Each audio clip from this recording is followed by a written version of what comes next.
புவி மீது நிலையாக அருள் செய்ய வர வேணுமே, நீ அருள் செய்ய வர வேணுமே.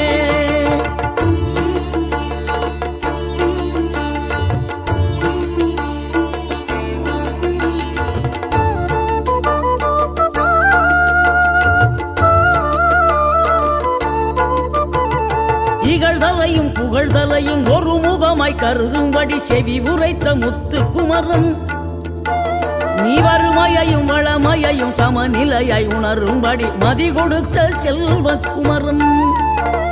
தடை 100 வந்தாலும் செயல் வெற்றி ஆக்கி தரும் தாராள குணம் கொண்டவன், நீ வலை வீசும் அறிவுக்கு தொலைவானவானாகி மாறா